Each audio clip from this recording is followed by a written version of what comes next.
Hello hi मेरा रसगुल्ला, कैसे हो आप लोग। मैं हूं एमडी अजमत और आप देख रहे हैं हमारा YouTube channel education power system. जैसा कि पिछले लेक्चर में अपन 10th क्लास का एनसीईआरटी एक्सरसाइज 1.2 का 4 नंबर क्वेश्चन तक किया था। अपन ने कितने नंबर क्वेश्चन किया था? 4 नंबर क्वेश्चन किया था। आज मैं लेकर आया हूं 5वां क्वेश्चन, और वो 5वां क्वेश्चन क्या है देखें। जांच कीजिए कि क्या किसी प्राकृत संख्या n के लिए संख्या 6 पर पावर n अंक 0 पर समाप्त हो सकती है। तो हम सभी लोग जानते हैं कि सबसे छोटी संख्या जो 0 पर समाप्त होती है ना, वो है 10। कौन क्या है वो है 10।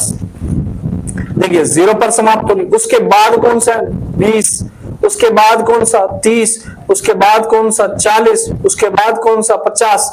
लेकिन जो संख्या 10 पर समाप्त हो रही है, अगर उसका गुणनखंड करेंगे अपन, तो उसके गुणनखंड में कौन कौन आता है? 2 गुनी 5, मतलब 2 और 5 आ रहा है इसके गुणनखंड में। तो देख लीजिए 2 गुनी 5 है कि नहीं। इसके गुणनखंड में 2 गुनी 3 गुनी 5 है कि नहीं। इसी प्रकार के गुणनखंड आते हैं। जितने भी आप गुणनखंड करेंगे, जो संख्या 0 पर समाप्त हो रही है, तो उसके गुणनखंड में आप एक चीज नोटिस करो अगर, तो भाई साहब 2 चीजें आ रही है कॉमन। एक तो 2 आ रहा, एक 5 आ रहा, एक 2 आ रहा, एक 5 आ रहा है कि नहीं।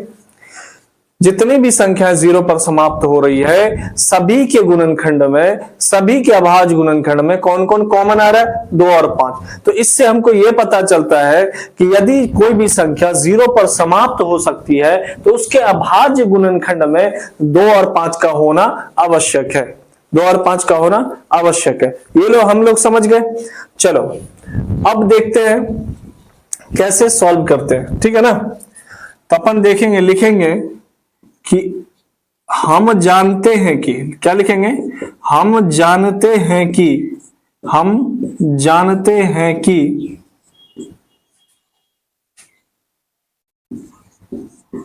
यदि कोई भी प्राकृत संख्या, कोई भी प्राकृत संख्या, हम जानते हैं कि यदि कोई प्राकृत संख्या 0 पर समाप्त होती है, 0 पर समाप्त होती है, 0 पर समाप्त होती है तो उसके अभाज्य गुणनखंड में, उसके अभाज्य गुणनखंड में, उसके अभाज्य गुणनखंड में 2 व 5 का उपस्थिति, मतलब उपस्थित रहना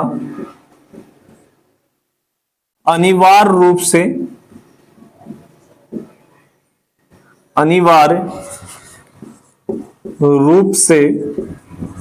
आवश्यक है।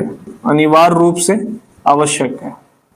ये तो अपन पहले ही समझ गए थे कि हम जानते हैं कि यदि कोई प्राकृत संख्या 0 पर समाप्त होती है, तो उसके अभाज्य गुणनखंड में 2 व 5 का उपस्थित रहना अनिवार्य रूप से आवश्यक है। ठीक है, अब देख रहे हैं चूंकि 6 पर पावर n, तो 6 का अभाज्य गुणनखंड क्या होगा? 2 गुनी 3, इसका होल पावर n। इसको अगर सॉल्व करें तो 2 पे पावर n गुना 5, 3 पे पावर n है कि नहीं। 2 पे पावर n गुना 3 पे पावर n, अगर होल पावर तोड़े तो है कि नहीं। अब प्यारे बच्चों यहां पर अगर देखें आप, 2 तो आ रहा है लेकिन 5 तो आ ही नहीं रहा। जब उसके अभाज्य गुणनखंड में, किसी संख्या के अभाज्य गुणनखंड में 2 आ रहा हो, 5 नहीं आ रहा हो, तो भैया वो 0 पर समाप्त नहीं होगी। 5 आ रही हो, 2 नहीं आ रहा हो, तो 0 पर समाप्त नहीं होगी, है कि नहीं। और लिखेंगे चूंकि 6 पर पावर n के अभाज्य गुणनखंड में, के अभाज्य गुणनखंड में, अभाज्य गुणनखंड में 5 अनुपस्थित है। 5 क्या है? अनुपस्थित है। 5 क्या है? अनुपस्थित है। क्लियर?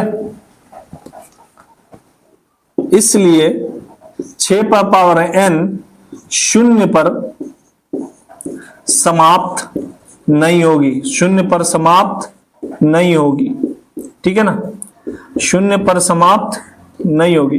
देखिए क्या है ना, कितना इजी है ये समझना कि भैया जो संख्या शून्य पर समाप्त होती है ना, उसके अभाज्य गुणनखंड में 2 व 5 का रहना अनिवार्य रूप से आवश्यक है, मतलब जरूरी है, ठीक है।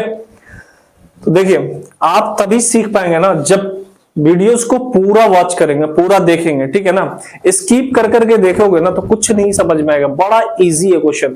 तो मेरा ये मानना है कि यदि किताब कोई इंसान लिखा है तो उसको पढ़ भी रहा इंसान है।